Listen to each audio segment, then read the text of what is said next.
में संबित जी से आपको संबोधित करें।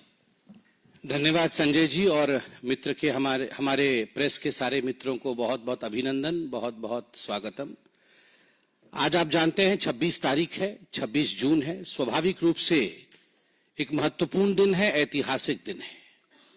आज से 50 वर्ष पूर्व जब भारत उठा था, प्रातःकाल तब भारत के प्रत्येक नागरिक को मालूम पड़ा था कि श्रीमती इंदिरा गांधी, तत्कालीन प्रधानमंत्री, कांग्रेस पार्टी से उन्होंने देश में इमरजेंसी अर्थात आपातकाल लगाया था।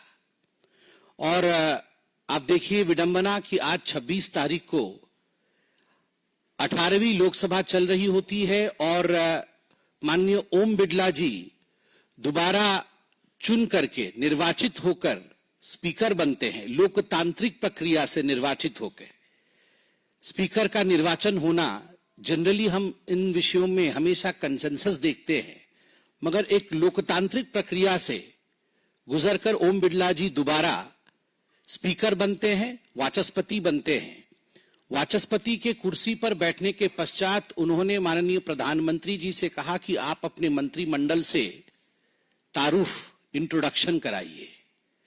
माननीय नरेंद्र मोदी जी अपने मंत्रिमंडल से इंट्रोडक्शन कराते हैं, अपने कैबिनेट से इंट्रोडक्शन कराते हैं और उसके पश्चात हमारे स्पीकर, वाचस्पति, उन्होंने इमरजेंसी के विषय में कहा।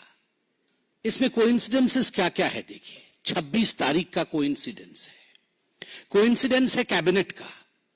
जब 50 वर्ष पहले 26 तारीख को प्रातःकाल भारतवर्ष को पता चला था कि इंदिरा जी ने देश में आपातकाल लगाया है, उस समय आपको जान के आश्चर्य होगा, केवल भारतवर्ष को ही आश्चर्य नहीं हुआ था, इंदिरा जी के कैबिनेट को भी आश्चर्य हुआ था, क्योंकि इंदिरा जी के कैबिनेट को भी मालूम नहीं था कि आपातकाल लगा दिया गया है। 25 और 26 के मध्य रात्रि के आसपास चिट्ठी भेज करके इंदिरा गांधी जी ने बिना अपने कैबिनेट के सहमति के उन्होंने राष्ट्रपति से हस्ताक्षर करवाए थे। अगले दिन कैबिनेट की बैठक हुई और पोस्ट फैक्टो उस रिजोल्यूशन को एडॉप्ट किया गया, जिसके विषय में आज ओम बिड़ला जी ने बताया कि पोस्ट फैक्टो, पाप करने के बाद उस पर मोहर लगवाने का काम इंदिरा गांधी जी ने अपने कैबिनेट से कराया। लोकतांत्रिक तरीके से स्पीकर का चुनना, सारे कन्वेंशन को ताक पे रख के भारतीय जनता पार्टी और एनडीए के सदस्यों द्वारा कल अपील करने के पश्चात भी कि कन्वेंशन नहीं है, स्पीकर पे इलेक्शन नहीं होता है, चलिए मिलके चलते हैं, एक लोकतांत्रिक तरीके से निर्वाचन होता है। और दूसरा अहम विषय है कि कैबिनेट का इंट्रोडक्शन होता है और कैबिनेट को साथ लेकर चलने की बात प्रधानमंत्री नरेंद्र मोदी देश के सामने टीवी पर पूरा देश देख रहा होता है। तारीख वही है, 50 वर्ष पहले सदन के पटल पर बिना कैबिनेट के अनुमति के आपातकाल लगाया जाना, और वह भी इंदिरा गांधी जी द्वारा। आज यह जो पूरी प्रक्रिया हुई है, मुझे लगता है इसने सबको बहुत कुछ सिखाया है। निंदा प्रस्ताव लाया गया, ओम बिड़ला जी ने निंदा प्रस्ताव रखा। निंदा प्रस्ताव के दौरान उन्होंने इमरजेंसी के समय जो जो विघ्न बाधाएं थी, जो दिक्कतें थी, उन सब दिक्कतों को ओम बिड़ला जी ने उजागर किया।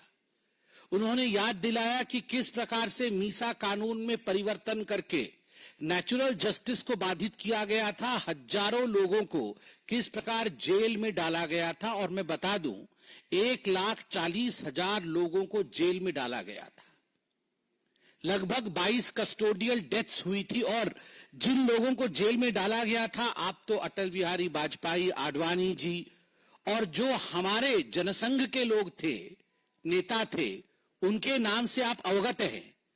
मगर आप कई लोग जानते हैं कि चरण सिंह जी भी जेल में थे, मुलायम सिंह यादव भी जेल में थे, लालू प्रसाद यादव भी जेल गए थे, देवीलाल जी भी जेल गए थे, एम करुणानिधि भी जेल गए थे, एम के स्टालिन भी जेल गए थे, शरद यादव भी जेल गए थे, और सामने ही बैठे हुए थे आज ट्रेजरी बेंच के सामने श्री टी.आर. बालू, जिन्होंने धन्यवाद प्रस्ताव रखा था। निर्वाचन के पश्चात टी.आर. बालू साहब भी जेल गए थे इमरजेंसी में।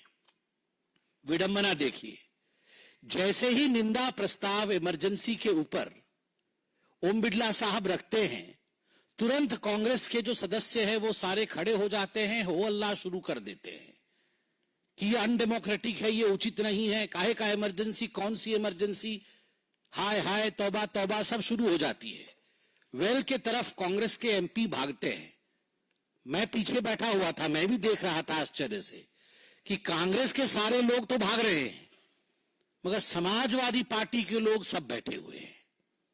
राहुल गांधी बगल में बैठे हुए हैं और ठीक उनके बगल में अखिलेश यादव बैठे हुए हैं, बीच में टी.आर. बालू बैठे हुए हैं। राहुल गांधी जी को मैं देख रहा था, राहुल गांधी जी उठे या ना उठे, चिल्लाएं या ना चिल्लाएं, वो एक बार अखिलेश जी को देखे, एक बार अपने लोगों को देखे।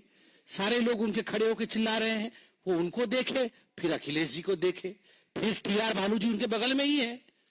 दादी माँ ने क्या किया था टी.आर. बालू जी का, तब राहुल जी को याद आ जाए। फिर पीछे देखे तो टीएमसी वाले नजर आए, समाजवादी पार्टी वाले नजर आए। राहुल जी कभी खड़े होने की कोशिश करे, फिर दबा के अपने आप को बैठ जाएं। ये परिस्थिति इंडी अलायंस की आज जो हुई है पार्लियामेंट के अंदर, ये तभी होती है जब आप अन्यायी होते हैं, अन्याय का साथ देते हैं और बड़ा न्यायवान दिखने का प्रयत्न करते हैं। ये कांग्रेस पार्टी न्यायवान दिखने का प्रयत्न कर रही थी। कैसे? संविधान की प्रति खरीद के लाकर हाथ में पकड़ रही थी और संविधान बचाओ के नारे लगा रही थी।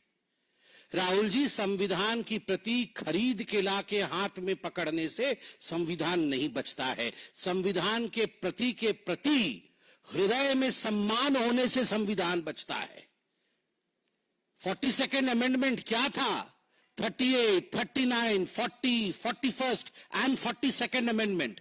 These were the amendments which were made in the